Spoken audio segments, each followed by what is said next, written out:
Hey, everybody. Welcome back to Shannon's Lumber Industry Update. It's episode 113. Today, I'm going to do a little bit of feature on elms because my featured species is the American elm. And I just feel like I can't just talk about the American elm without talking about the rock elm or the Dutch elm or the wych elm or the cedar elm. So we're going to talk a little bit about the elms while shining a bit of a spotlight on specifically Ulmus americana, the American elm. I also have some questions about cultivars, specifically a cultivar of walnut. I'm going to talk a bit about spruce as an exterior material, and then kind of a woodworking, but also a lumber question about creating, let's just call it edge ripping. You're faced with a thick board and you're ripping off a strip and flipping it or rotating it to change the edge grain into face grain and what that might mean. So let's just jump into things here. First and foremost, thanks for the questions I'm focusing on this week. They actually all come from patrons of the show. So thank you, everybody, for supporting the show. You can do so at patreon.com/lumberupdate. And for those $8 patrons and above, you are going to get this American Elm sticker sent off in the mail to you. It should be arriving probably shortly after Thanksgiving here in the U.S., and I'm really, really loving doing these. And I'll clue you in, I've got the next 6 already done, sitting on the table next to me. I'm very excited for what's coming. But I do want to address something. I've gotten a lot of questions from people who have joined Patreon recently and gotten their sticker, and they love their sticker, and they're like, I got to have them all. I got to have the earlier ones. I am not making them available at this point. I'm kind of going for like the Disney Vault or like Hallmark Collectibles or something. I'm creating a little bit of FOMO here and a little bit of collectability by not making the earlier stickers available. I will at some point. I'm not sure when. I'm probably going to put together like a quote unquote collection of stickers first and get through that before I release earlier ones. I feel like those who jumped on the bandwagon early should be rewarded for their early adopters. So yeah, for those who have asked, I am not ignoring you. I will make them available at some point. I just don't know when yet. So yeah, don't miss out. Become a patron and get your sticker. This is a good one this week. I'm looking at it right now. It's purty. Anyway, let's move on. I had a great article sent to me from Andrew about tree filters. So, trees, they have xylem and phloem. The xylem, I just totally forgot which one's which. I believe the xylem sucks the nutrients up and the phloem pushes the nutrients down, like pushes into the waste and the medullary rates. I could be wrong on that. That's not really the point. Some MIT researchers have discovered that the essentially xylem is a series of straws, but there are membranes kind of between each junction. Think of like bamboo, and you've got like hollow bamboo, but at each one of those little nodules, there's like connective tissue, and almost it looks like a filter. Similar thing going on here with the xylem, and they realized that this could be a pretty effective filter, and they discovered that it was actually used to filter like 99% of like E. coli and rotavirus. And it's made from trees. It grows on trees. And these researchers have actually like released white papers showing people, here's how you do it. Here's how essentially you make a water filter from twigs and things like that, with the idea that, this is readily available, it's cheap to make, and it can be actually used to create clean drinking water in areas of the world where that's not possible, where up until now there's been kind of expensive first world intervention or machinery or things like that. And the trees growing in these areas can be used to create filters. And with a little bit of know-how and a little bit of funding, these filters can be made and be, indigenous people can be taught to make these filters to help themselves with the drinking water issue. Very cool idea. I see it actually could possibly have branches beyond that. Branches. That was an unintentional pun. Could have branches beyond that. But it's very cool just seeing nature's filter being used to filter our own drink water. Cool stuff, Andrew. Thank you for sending that to me. Also, in the last episode with the Completely Arbitrary guys, I was trying to remember what those coppiced fences, like sheep fences and things, were made. And just colloquially, they're called wattle hurdles. The hurdle is the fence. It's called a wattle. You might be familiar with the term wattle and daub, or maybe you stick stuff in between logs or chinking in between logs. Essentially, you're taking hazels or willows primarily. They are coppiced, and then they're woven together to create these hurdles. It's called a wattle hurdle. I had several people who had also asked, hey, what was that called? And several people who made suggestions to the point where I ended up having to go and look it up. I can't remember. I saw it on something. It might have been like Victorian Farm or something like that, that old PBS thing that dropped on YouTube until PBS took it down. It was very cool. Anyway, a wattle hurdle. Google it, look it up. It's pretty cool. It's a really cool looking fence idea. So let's move on to the elms. So my featured species is specifically Ulmus americana, the American elm. And most people, actually, there's probably quite a few people listening who can remember when the elms were on every street corner in America. It wasn't that long ago that Dutch elm disease ravaged them. It started kind of kicking off around Prohibition, maybe a little bit earlier than that. So 1920s and 30s is when things really started to kick off. But it wasn't like somebody flicked a switch and all the elm trees were gone in 2 years. It definitely spread.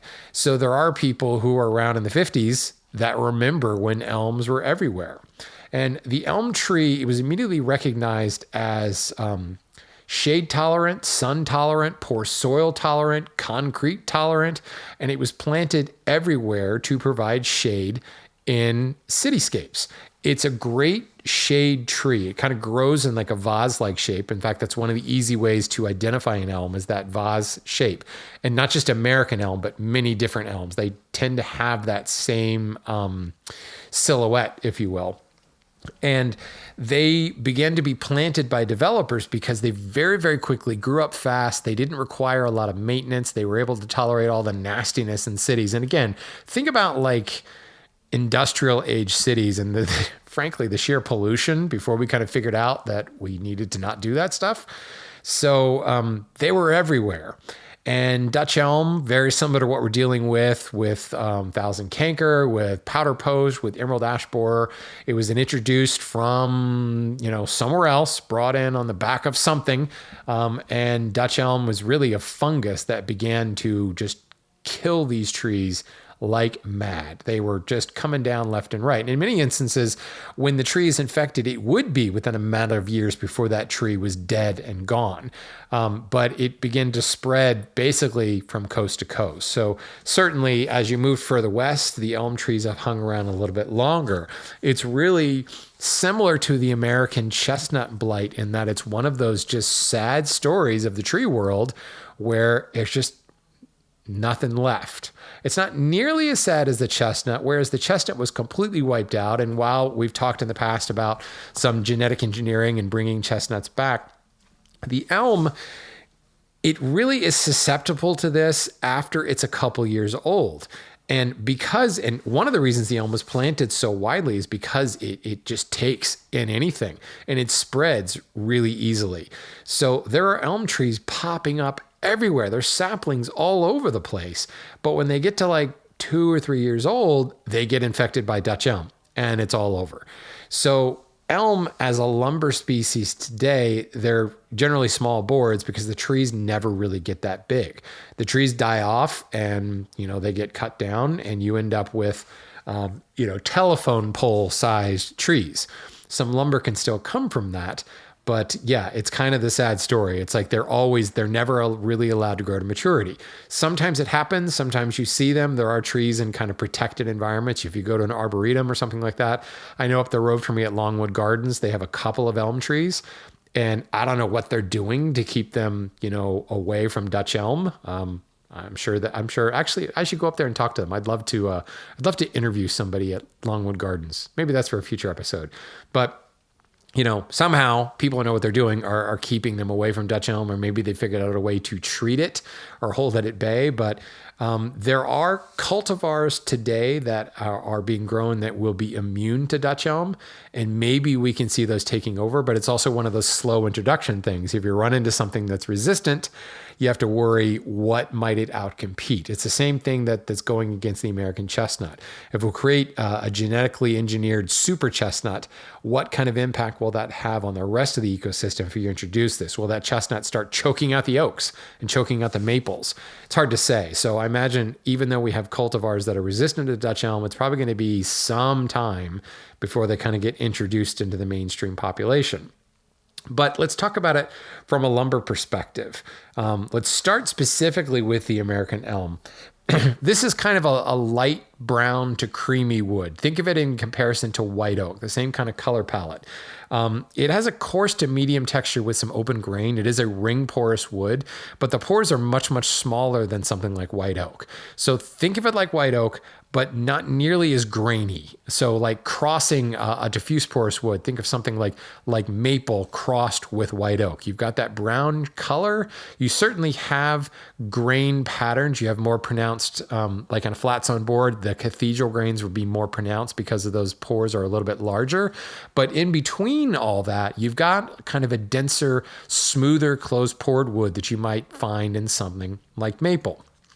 The American elm is, frankly, I love working with it. In fact, I've got a board right here in my hand of American elm. See? American elm and rock elm. Did you hear the difference? Yeah, I didn't either. But yeah, I have rock elm in one hand and American elm in the other hand, and I'll get to that. American elm, for me as a hand tool user, I love it.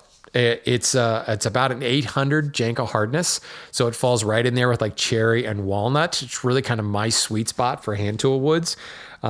It gives me that kind of light brown white oak look without the 1400 or 1200 Janko hardness of white oak. Really, really lovely to work with. The relatively close texture in between the ring porous lines means that it chisels and it planes extraordinarily well, something more akin to like soft maple or red maple. Really, really like it there. It is often can have kind of a knotty appearance. And as I said, the boards tend to be kind of narrow and short because the trees themselves don't get that big. The trees being city trees primarily, they're allowed to branch quickly and form shade very, very quickly, which is why they tend to have a lot of knots. If somebody were to take the time to grow it as like a lumber producing wood, it would produce less knots, but because Dutch elm kind of kicks in and kills them off after about 2 to 3 years, nobody has bothered to try to grow elm for a lumber wood. So the lumber that we do get is essentially from trees felled in cities, and it's going to be knotty because that tree has been allowed to branch to form a shade tree. That is its principal role in the urban canopy, is as a shade tree. Movement-wise, it's interesting. It moves a lot. It's got a TR ratio of 2.3. What's nuts to me, tangentially, it moves a hell of a lot at 9.5%. But what's crazy is the radial number, 4.2% radial. Like there are a lot of species, that's their tangential number. Their radial moves a lot. So if you're working with this, plan for it to move around a fair bit. But I guess the upside to it being a small tree and small boards is wood movement is a percentage game, right? 6% of 12 inches is more than 6% of 3 inches. And if you've got a 3-inch wide board, that 9% movement may not make that big of a deal. But it is particularly interesting when you look at that TR ratio and I look at the structure of the tree and look at the ingrain and kind of dig into things and figure out, why does it move so much radially? I can see why perhaps it would move so much tangentially, because it's got densely packed fibers, and the ring porous nature. The pores, at least in American elm, tend to be very narrow. So your early wood, your denser material, is a much wider band.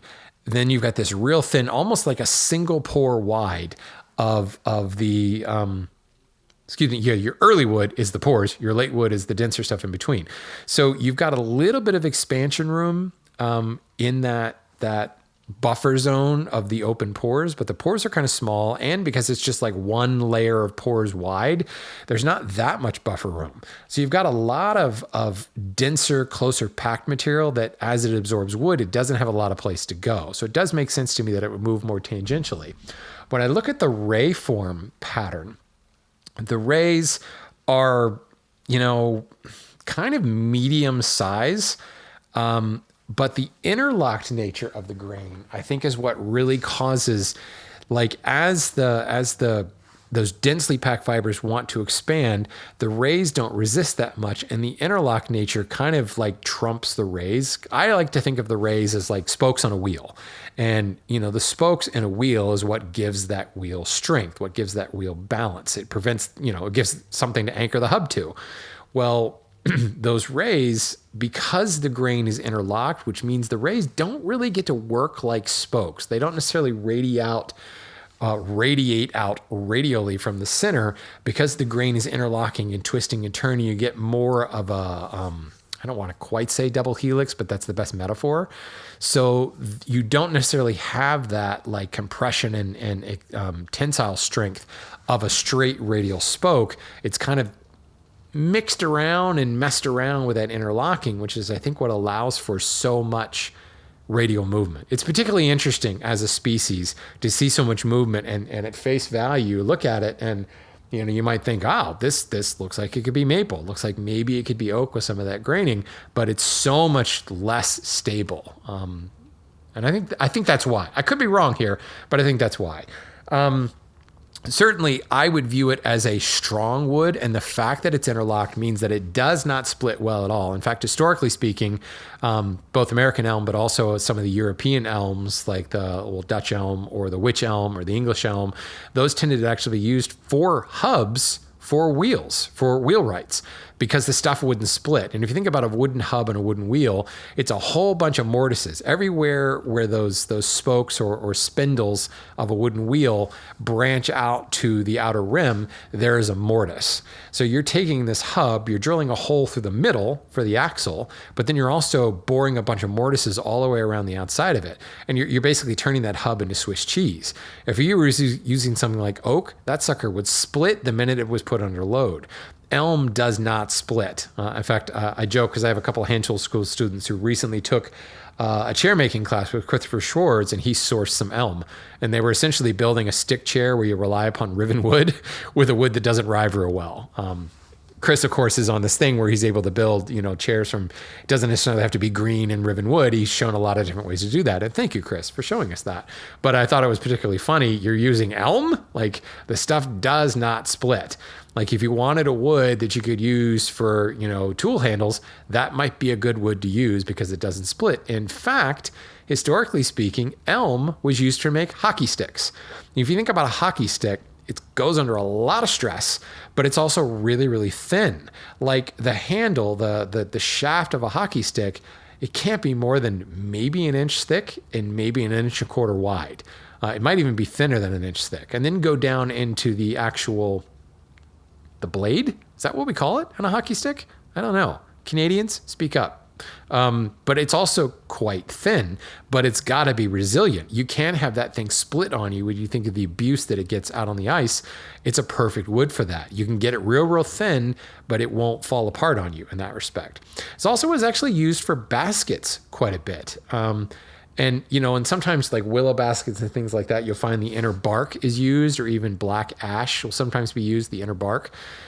This is actually found that it can be peeled, not just the bark, but the wood itself can be peeled. And because it doesn't split, you can kind of peel it down thin.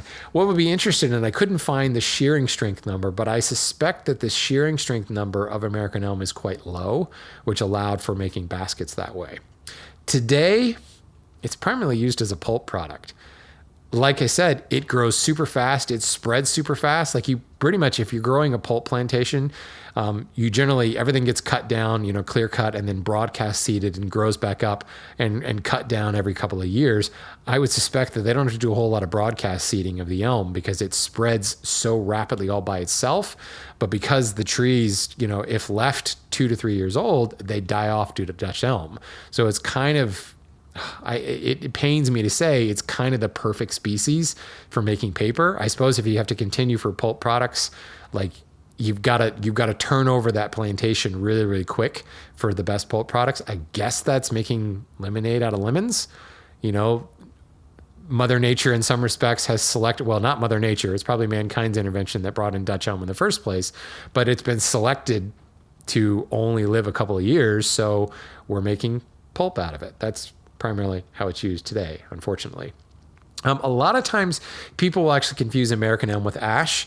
It's certainly quite a bit softer. Rock elm, this piece I have in my hand, looks almost identical to my workbench, which is made out of ash. Certainly when I look at the end grain, it's a different story. Ash has wider pores. This is most closely packed. But one of the things that you'll find that's common amongst elms is what's actually known as ulmiform grain or ulmiform variation. And if you look real close in those denser early wood areas, in the flat sawn, you'll find kind of a zigzag pattern. In some ways, it reminds me of Zelkova. And off the top of my head, I don't know if Zelkova is related or not. I should look that up. I didn't list Zelkova as an alternative species, but it very well may be because I think Zelkova presents some ulmiform patterning. But it's a good way to tell an ash from an elm. And look up ulmiform, ULMIFORM. Look up elmiform patterning, and you'll find all kinds of images. And I'm sure you've seen it. You've probably noticed it very quickly what it's about. And yeah, look at that. Zelkova is in the Ulmiaceae family. So it is maybe distantly related, but it does appear to be related to, let's find the genus here real quick. It is, the Zelkova is the genus, but it is in the Ulmiaceae family. So it does look like I'm not making that up. That kind of zigzag pattern that I love in Zelkova actually probably is some ulmiform variation. So yeah, the stickers that everybody's getting that list the alternative species, hackberry is an excellent alternative species to American elm. Even some of the mineral staining that hackberry gets, elm can sometimes be prone to that as well. But those of you getting the sticker, feel free to write in Zelkova on there as a more, call it exotic. It's a tree that I think is native to Japan these days. The Japanese Zelkova, or the Keyaki, I think as it's known. Anyway, totally unplanned tangent there about elm. It's one of those trees, as I said, the morphology is kind of vase-shaped. As we move beyond the American elm, you can very quickly kind of separate the elms into two parts. There are the softer elms, like the American elm that I've been speaking about, that has that kind of 800 Janka hardness. The red elm, very, very similar, certainly a little bit redder in the wood, but about the same Janka hardness. The density or weight, we've talked a lot about weight, like Western red cedar is like 22 pounds per cubic foot. American elm's going to be like 38 pounds. Red elm, about 38 pounds. Whereas rock elm, as you probably guessed, is one of the harder elms, and that's 47 pounds per cubic foot. So very, very similar to white oak. But rock elm, I find, is a little bit redder in appearance, like much redder than you would find in red oak, but a similar Janka hardness. But it's still, while you could still call it coarse grain, it has that grainy kind of oaky appearance. But again, it's a smoother oak appearance. I really like the look, because actually, frankly, one of the things that I don't like about red oak and sometimes white oak is that heavily grained appearance. And unfortunately, I think it's because it was associated with kind of cheap store furniture a lot in the 70s. And like all the fake wood paneling tended to be oak form. And it just, I don't know. There's just something that rings about sunken dining rooms with heavy shag carpet about red oak. Certainly red oak has some of its own problems, but I love this because so much of the time that kind of brown color, if you're looking for that in your color palette, it's hard to find it without going with oak. And elm gives us that opportunity. Red elm, I find especially, gives you a little bit deeper rock elm tends you to give it a little bit deeper color. Well, for that matter, red elm does too. I don't find it to be nearly as deep a red as rock elm. But again, rock elm would be on the hard side. Cedar elm, ironically, is one of the hard elms, even though cedar, I immediately think a softer wood. The soft ones are American elm, English elm, red elm, and Dutch elm. So for you folks across the pond in England and Holland, Dutch elm, obviously from Holland, English elm from England, also found across Europe. Wych elm is found across a lot of Europe. The American elm, it's mostly an East Coast, slightly Midwestern species. The red elm moves a little bit more into the Midwest. As we're moving further west, the red elm kind of takes over a little bit. And the rock elm really takes over in the Midwest and even can move into the Rockies to some extent. As I said, the tree grows quite well. It spreads very, very quickly. But unfortunately, all of these elms are susceptible to Dutch elm. I was reading very recently about a few cultivars that are resistant to it. But they were ones that I'd never heard of, ones that I'd never heard of in the context of lumber. So unfortunately, we're still kind of fighting that. But I think that all of the elms have their place. The trees are at least growing to the point where some lumber can be produced. And with so much of the conversations we've had about urban logging and like going back to that episode with cambium carbon about repurposing the waste stream, these are trees that are still being grown in cities everywhere. And go to any kind of specific commercial development, like think of any hotel. Go into the parking lot of any hotel and there are trees planted all over the place to provide shade. And in fact, that's what it was. The Siberian elm, I could be wrong in this, but I'm pretty certain the Siberian elm is one of the species that has been known to be resistant to Dutch elm. But go to a Hilton, a Holiday Inn, a Comfort Inn, you're going to find elm trees all over their parking lot. You might find some Siberian elm. I know certainly out in Colorado, they're all over the place because it does quite well in the dry climate. Siberian elm, that is. You also find basswood or linden in a lot of those parking lots because it grows up. It's a nice kind of pretty ornamental tree.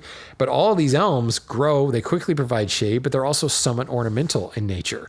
So as far as repurposing that waste stream, if all of those elm trees, let's just say planted in hotel parking lots, grow up to be 3 years old and then they die, they get taken down and replanted. Well, ideally, instead of just taking down and turning into mulch, which I'm afraid might be happening, if we repurpose that waste stream like we spoke about with cambium carbon, there could be a fair bit of elm available for lumber. Now, is it going to be wide boards? No, but, make frame and panel joinery, lots of rail and stiles that are 2.5 inches wide, and you can do all kinds of stuff with elm. So I think it's something that even though Dutch elm is kind of, I can't say wiped it out, but caused it problems, it's something that we shouldn't ignore as a lumber species. And because it is so reproducible and so widespread, it's something that we actually should really focus on. And if we as woodworkers start to generate some interest in it, maybe we can stop it being turned into mulch and turned more into lumber. So all of you wood miser owners out there, all of you urban sawyers out there, grab up that elm. I guarantee you there's lots of it available out there, and make it into boards. I personally love working with it. I've worked with rock elm, I've worked with red elm, I've worked with wych elm, I've worked with Dutch elm, I've worked with American elm. I've only actually turned Dutch elm, but still, I've worked with it. It's really cool stuff. It's also one of those things where you could kind of set it all on a workbench together and it kind of sort of all looks the same. You'll find some minor color variations, like I mentioned, but it definitely, once you start to recognize what elm looks like, it definitely all looks elm-like. So while I'm focusing on the American elm, because really it is the most widespread, the most common version of elm, and when people just say elm, they're probably referring to American elm. But if you run across rock or wych or cedar or red, it's a worthy species to look at. The big differentiator as far as how it works is those hard elms and those soft elms. The softer elms are going to be equivalent to something like cherry or walnut, 800 Janka hardness. The hard elms are going to be like red or white oak, anywhere in the 12 to 1300 Janka hardness. The movement numbers tend to be about the same. They all tend to be about 2.0 to 2.3 and a TR ratio, and they have that relatively high radial number. So just be aware of that. The other thing that I think you'll find is they are so similar in a lot of ways. I don't think a lot of people in the lumber world have put a lot of emphasis on doing a whole lot of testing. So I wouldn't be surprised if some of the numbers that I found, people were kind of like, yeah, American Elm's this. It's probably about the same. So I can't necessarily attest to the sheer validity of some of the numbers you might find, but based on my experience working with a couple different species of elm, I think it's all pretty similar. It's either hard or it's soft elm. So that's my little feature on elm. I love the species. It's definitely something that you should seek out and try to add it to your own shop and know that it is an eminently sustainable species, despite that kind of unfortunate sunsetting nature at a really young age. To me, that's even more reason that we should use it for that repurposing the waste stream that I keep harping on and on and on about. Sorry about that. And actually, if anybody's read the book American Canopy, there's some really good chapters in that about Dutch elm and kind of how that came apart, which, by the way, American Canopy is a great book. Oh, shoot. Who wrote that? Please hold. American Canopy, something Radka or something like that. Eric Rutko. I was way off. Eric Rutko is the author of that. Really, really great book. It's kind of like the founding of our country from a tree's perspective. Really, really good read. Anyway, let's move on to some questions here. So we've been talking about elm and all the various varieties of it. This is why I picked this question. Joshua wrote in and said, we have to take down a Japanese walnut tree, Juglans islantifolia, because it's endangering the house. Growing up, we called it a heart nut tree because of the shape of the nuts. I found out that the tree is Japanese walnut and that heart nut is a cultivar of Japanese walnut, according to Wikipedia. The wood database has no info on this wood. Where can I find out more about its technical properties so I can figure out what it might be like to use the lumber? So as a general, I wanted to look at this from a general perspective. We'll certainly talk about the Japanese walnut. But like the elm, the many varieties of elm and the many varieties of walnut, but then you also have this thing called a cultivar. And a cultivar is an intentional crossbreeding of several different species. It's a man-made thing. It's been cultivated. It's not naturally occurring. So in order to find out the working properties of a cultivar, it's going to be difficult because generally cultivars, this is a horticultural, that's the word I was looking for, horticultural thing where it's not really a lumber thing. These are people who in some instances grafting or breeding together two species for a reason. So let's look at the Japanese cherry. It's been specifically created to produce beautiful blooms. So it's actually a sterile cultivar that creates a double blossom, and it's absolutely gorgeous about 8 days a year until those blossoms fall off. But that's why it was cultivated, to create that incredible aesthetic. So what you have to look at when you're looking for cultivars is probably not from a lumber perspective, but why? Why was the cultivar created? And more importantly, from what? What did that cultivar, what was it crossbred with? And it's generally only a couple of species. I don't know of a lot where they've done like 2 or 3. Maybe if you have a cultivar of a cultivar, you might get really meta and you find that it's 3 and 4 species involved. But then obviously you've got some genetic dilution that's happening. For the most part, you're talking about 2 different species. So as far as what are the working properties of that cultivar, well, where did it come from? And ultimately, the heart nut was bred because of the nut, because of that heart shape. And it is similar in many ways to the butternut, and that's kind of where it started. Somebody looked at a butternut and said, I wonder if we can make that better. So they created a cultivar using butternut and several other species, and that's where the Japanese walnut or the heart nut came from. So that's your clue right there. It's going to be very similar. Well, certainly, it's going to be similar to a lot of the other species in the Juglans genus, but let's just look at American black walnut of a Janko hardness of about 850 and butternut with a Janko hardness of about 400.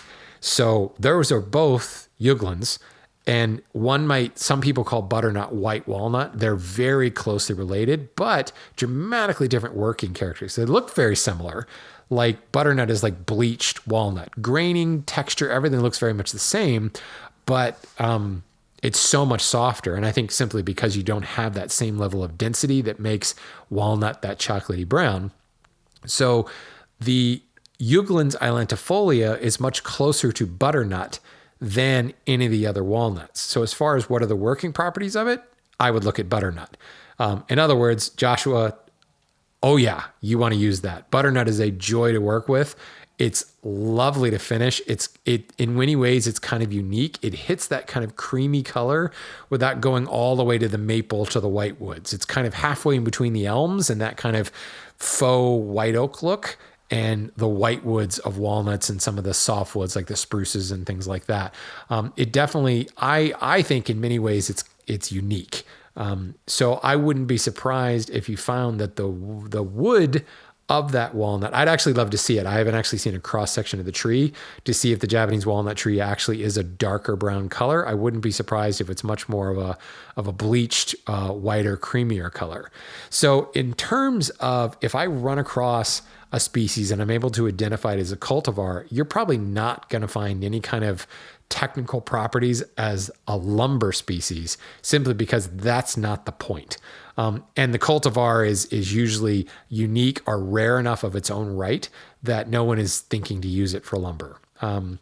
In many instances, it's been cultivated and it's still growing. You know, it's in a protected environment, not an environment where it's going to overgrow something and endanger a house like we have in Joshua's particular instance. So seek out what it was cultivated from. You generally can find that, and that will give you your clue. So same thing that was going on with elm, kind of look at the different species, and you can find that they're very, very similar. And ultimately you can break it down into the harder ones and the softer ones. And I think walnut in many ways is very much the same. There's kind of the butternuts and the non-butternuts, the softer and the harder walnuts. I get that. I've gotten that question quite a bit about cultivars, and a little bit of Googling.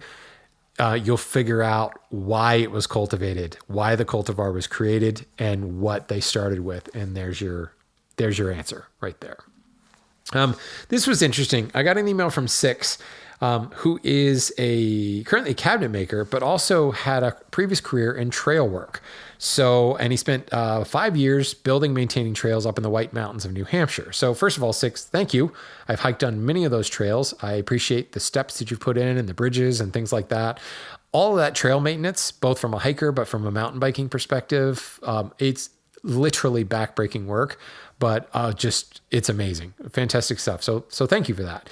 Long story short, he and his team basically, they go out into the forest and they fell timbers to create things like bridges and boundaries and steps and all that stuff to make these trails. And sometimes in the past, they've actually brought in lumber and had to hike it in, but that's kind of a problem because the further into the backcountry you go, the more impractical that becomes. So they'll go, hundreds of yards off the trail. So you're not obviously making a trail and then cutting a tree next to the trail. So they're going hundreds of yards off the trail to fell a tree. And then they've got to, lug that material down to the trail and do some work with it. So for the most part, the wood is green. For the most part, they're doing the felling and the milling by hand because they're packing in tools. Occasionally, they'll have a chainsaw and an Alaskan mill for this. He has tended to use spruce for most of this stuff because, as a lot of us know, in the Northeast, during the bad days when we just cut everything down in the into the 19th century, those forests were devastated. What grew back in like crazy was the spruce. So now the White Mountains are just covered in spruce. Occasionally you'll find some oaks and some maples, but it's spruce, spruce, spruce everywhere. All kinds of different kinds of spruce. So they've been using spruce. But ultimately, spruce, it's not really a good exterior wood. I think it's rated as kind of moderately durable, but when we're talking about ground contact, even sometimes buried to some extent, the stuff really doesn't last that long.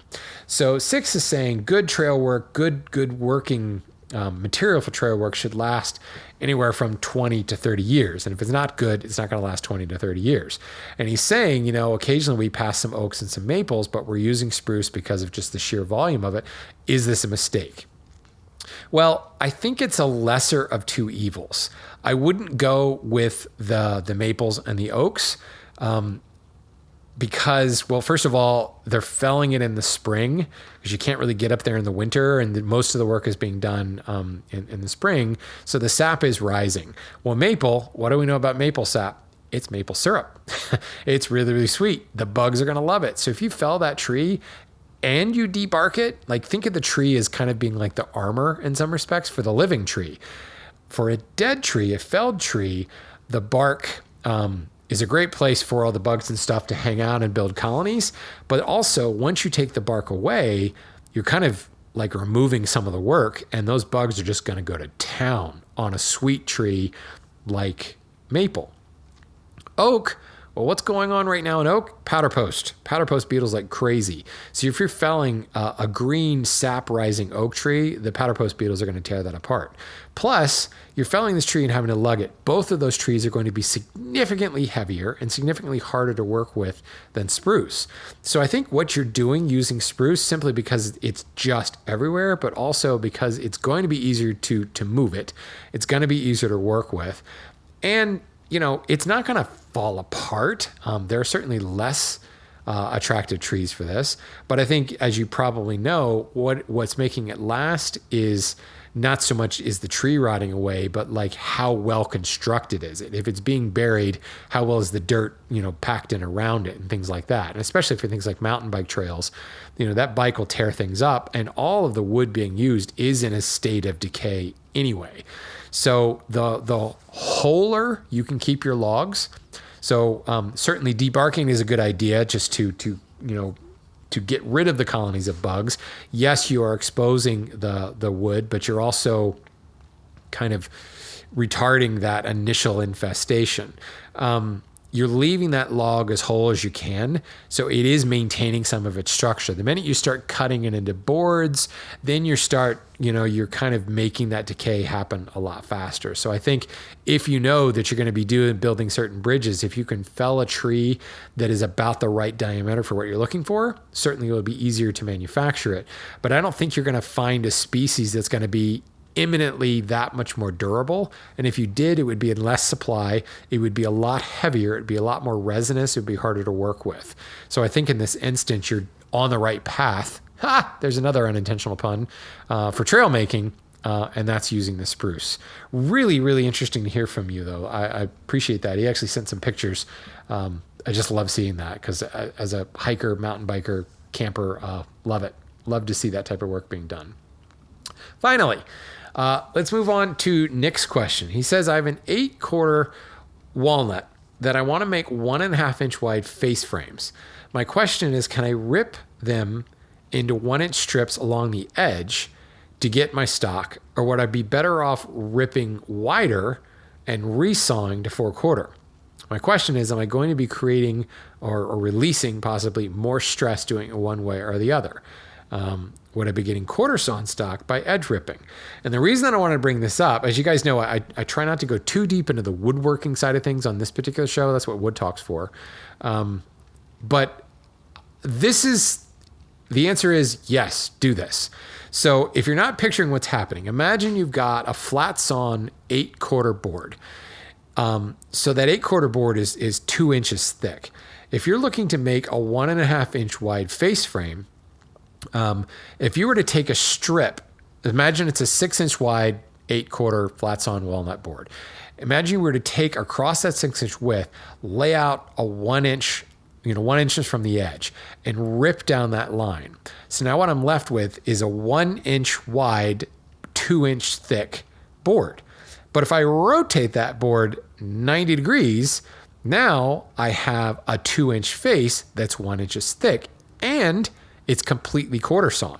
Because if you have a flat sawn board and you go to the edge, you'll see quartersawn figure. If you think about how the growth rings intersect the face, assuming it's really flat sawn, you're going to have a quartersawn board. I've done this on a number of occasions where I needed really narrow stock for rail and style. I made a mirror recently where I needed narrow stock. It was only like 1 inch wide, and I wanted really, really stable material because I was veneering over top of it. I ripped from a flat sawn board to get perfectly quartered material. Or if you're doing rail and styles and you're looking for rift or really straight grain quartered material, it's a perfect way to get that nice uniform grain by ripping a strip from a thicker board, rotating it 90 degrees, and there's your quartered material. Are you releasing more stress by doing it one way or another? I would say you're going to encounter more movement issues by resawing an 8/4 board across that 6-inch width than you would by ripping a 1-inch strip away. The potential, first of all, you now have a quartersawn board.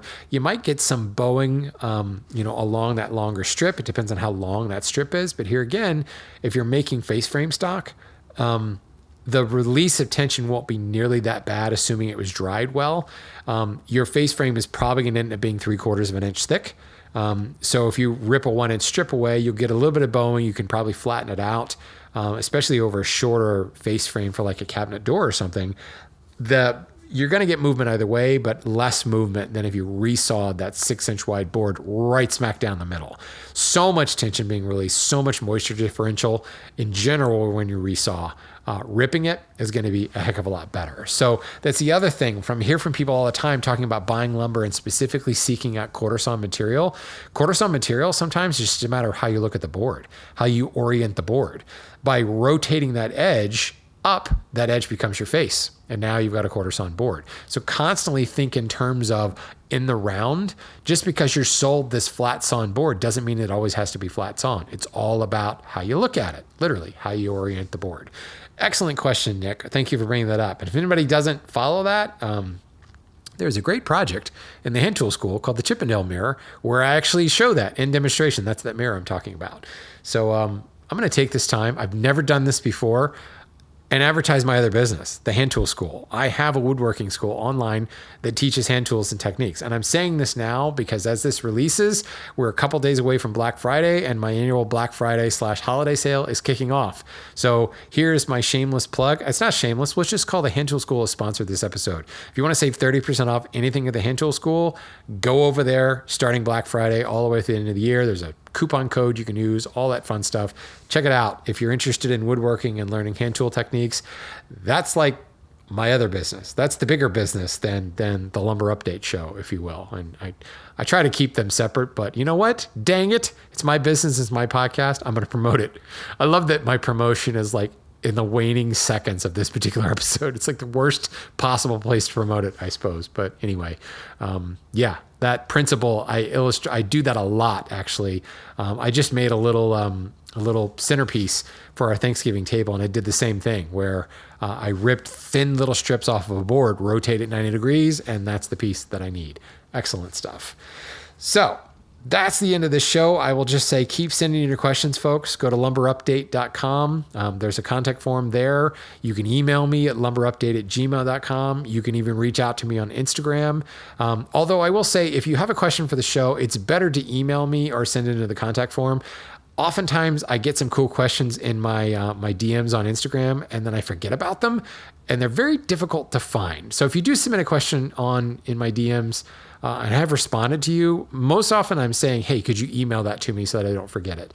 But yeah, lumberupdate.com or lumberupdate@gmail.com. Love to hear from you. I love these questions. Keep them coming. And remember, if you're an $8 or higher sponsor of the show, you're getting an American Elm sticker in the mail. And if you're not, you have till the end of the month to be a sponsor and still get that sticker. Come December 1st, anyone who joins at that point will be getting December sticker. And I got to tell you, it's a departure from anything we've done before, so look forward to that one. See y'all later. And, if you're listening to this when it's released, happy Thanksgiving to those of you in America. And those of you elsewhere, happy Thursday when that hits.